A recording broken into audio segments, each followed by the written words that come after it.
If you're trying to learn English, there's no better way than stories. Why? Because stories stick.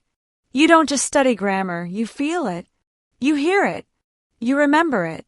So before we start, hit that subscribe button on Fluency, like this video, and get ready for today's wildest headline. Donald Trump just walked into the Grammy Awards. It all started on a Sunday night in Los Angeles. The red carpet was already crowded with the usual stars, singers, actors, influencers. Photographers were shouting names, lights were flashing, and reporters were trying to get 5 seconds with anyone famous. And then something strange happened. A long black car pulled up. Everyone expected a music legend or a surprise guest from Hollywood. Instead, out stepped a man in a classic tuxedo, and instantly, every camera turned. It was Donald Trump. For about 5 seconds, nobody moved.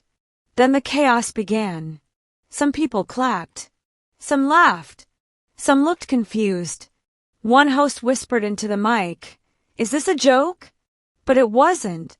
Donald Trump, the former president of the United States, was walking down the red carpet at the Grammy Awards like he had been invited to every ceremony in the past. He waved at the cameras. He pointed at random people. And then he said, loud enough for microphones to catch, "The music industry needs real leadership." The internet exploded. Within 10 minutes, his arrival was trending on every platform, not just in the US, but around the world. Memes appeared. Videos went viral. Some people were angry. Others were amused. A few even said it was genius. But no one knew why he was there. Inside the building, things were just as strange. The seating chart didn't have his name. Security wasn't prepared.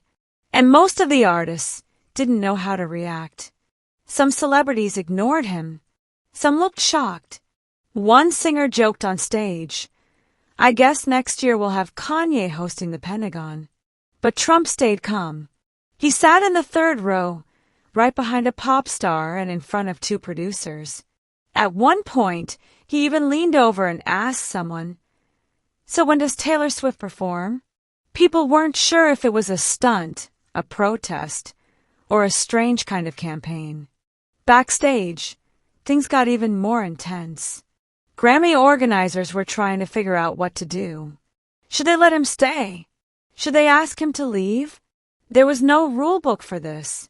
One person from the planning team said, "This is either a disaster or the best publicity we've had in 10 years. Outside, protesters began to gather. Some were holding signs that said, "Keep politics out of music." Others were shouting that Trump had every right to attend. And in the middle of it all, Trump was just sitting there, completely relaxed. He clapped after every performance. He stood up during a country song. And when the camera passed by him during a slow ballad, he gave a thumbs up. Reporters tried to ask questions, but his only answer was, "Wait for the announcement." That phrase, "wait for the announcement," set off even more speculation. What announcement? Some guessed he was starting a record label. Others said he might be investing in music tech. A few thought he was planning to run for president again, using the music industry to reach younger voters. No one knew for sure. But the biggest shock came halfway through the show. A presenter walked on stage to give out the award for Best Spoken Word Album, usually a category for audiobooks, poetry, or speeches. The winner was announced, and the room froze. The name on the card was Donald J. Trump. Applause was mixed. Half the room clapped politely. The other half sat in silence. But Trump stood up, smiled, and walked to the stage like he had just one album of the year. He took the mic and said, "I didn't come here to win. I came here to remind America that its voice still matters." And with that, he walked off the stage without another word. Nobody knew what to say. Was it planned? Was it hacked? Was it even real? One thing was clear, this was no longer just a music event. It was something else. And everyone wanted to know what would happen next. After Trump left the stage, the room stayed quiet for several seconds. Even the host didn't know what to say. They tried to keep the show moving, but the mood had already shifted. Something big had just happened, and no one understood why. Backstage, reporters rushed to confirm the news. Was that a real Grammy? Yes. Was the album real? Yes. But what album? The answer surprised everyone. It was called Voices of America. Released quietly a few months earlier, it was a collection of speeches, interviews, and unscripted recordings from Trump's final year in office. No music, no edits, just voice. No one in the mainstream had promoted it. Yet somehow, it was now a Grammy winner. People were confused. Some were angry. Others were curious. Sales of the album jumped within the hour. People searched for it on streaming platforms. Some listened out of support. Others listened to criticize. But millions were now hearing Trump's voice again, not from news clips, but from a Grammy-winning record. A few celebrities started tweeting about it. One rapper wrote, "I don't agree with the man, but that's a bold move." A famous producer posted, "We let TikTok stars win awards. Why not a politician?" Soon, the hashtag Trump Grammy was everywhere. At the same time, behind closed doors, the Grammy committee faced questions. How did this happen? Was it a mistake? The truth was simple. The album had enough votes. The committee never imagined it would win, but they couldn't change the rules afterward. It was legal. It was official. Meanwhile, Trump had left the event. He didn't stay for interviews. He didn't go to the after parties.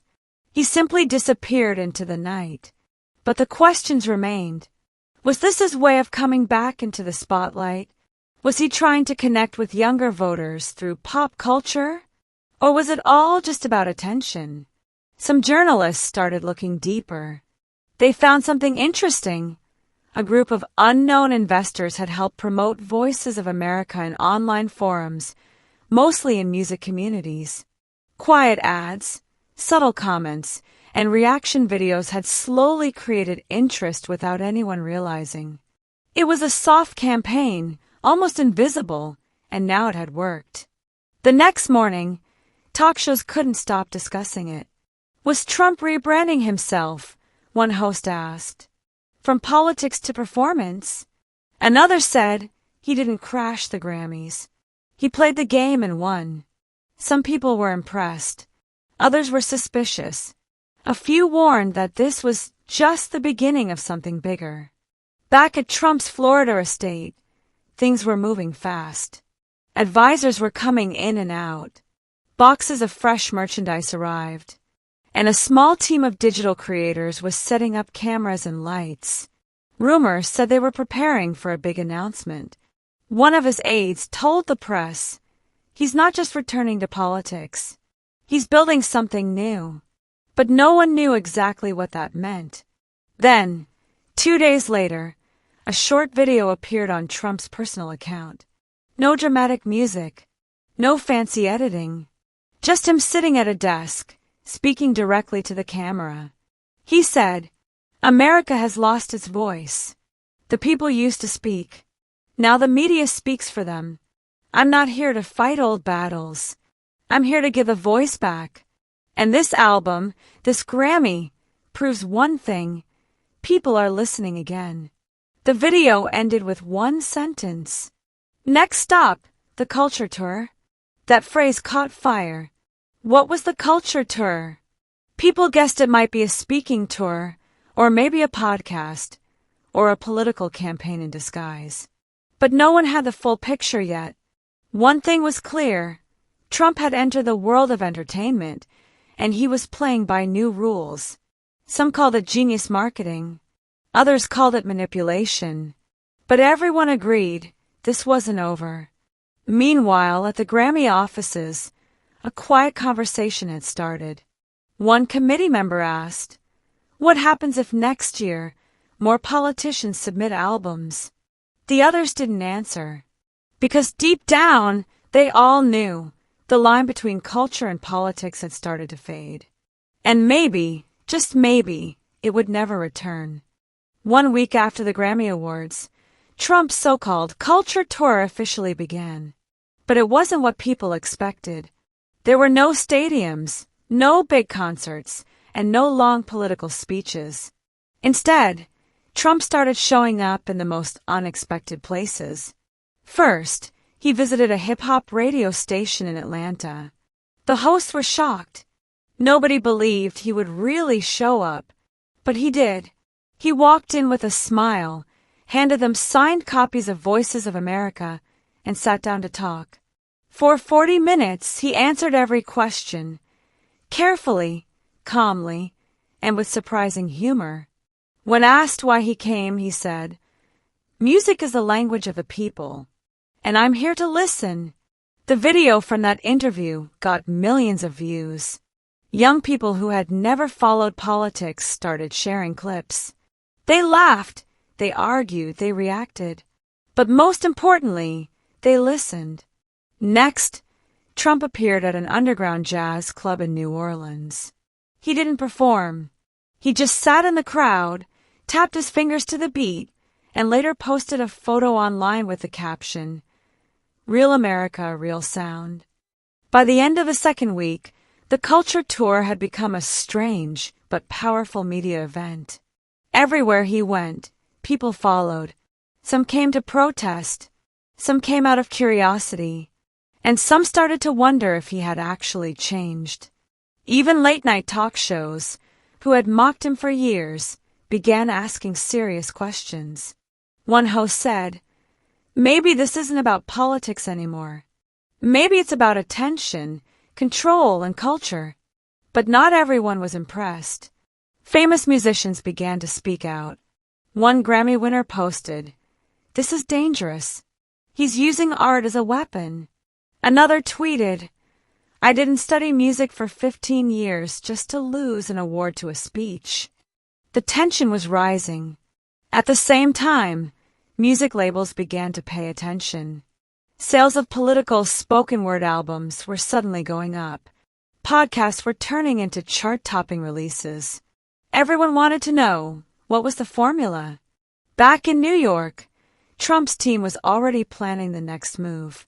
They wanted to launch a new platform, something like a mix between Spotify and a political town hall. A place where artists, fans, and the forgotten voices of America could share their stories. The name? No one knew yet, but insiders said it would focus on real voices, not fake filters. Meanwhile, the next stop on the tour was even more surprising, a Latin music festival in Miami. Trump arrived in the middle of a reggaeton performance. People weren't sure it was really him at first, but when the camera zoomed in and showed his face on the big screen, the crowd erupted.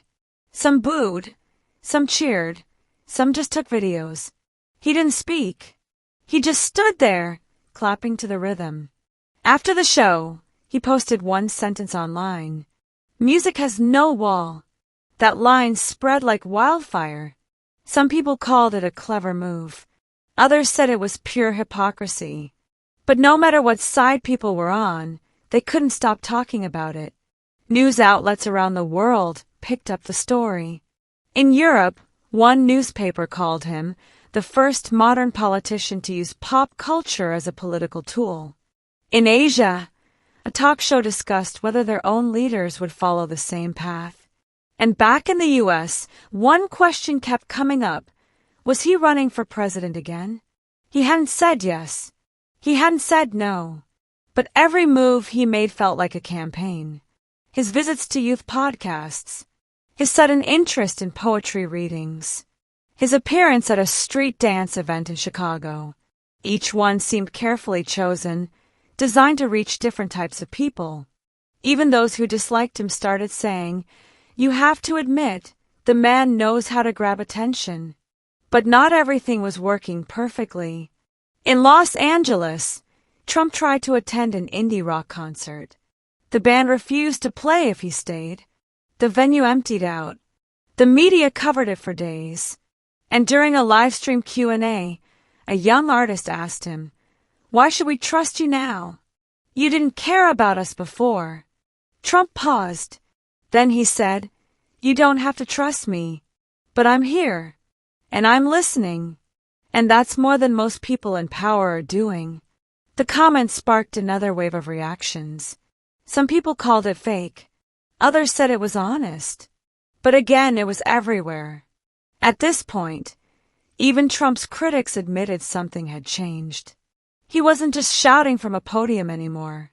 He was walking into people's spaces, sitting in their chairs, and learning their language. He was blending culture, media, and power into something new. And everyone, from artists to politicians to ordinary people, was trying to understand what came next. Because deep down, everyone knew something bigger was coming. 3 weeks into the culture tour, everything felt surreal.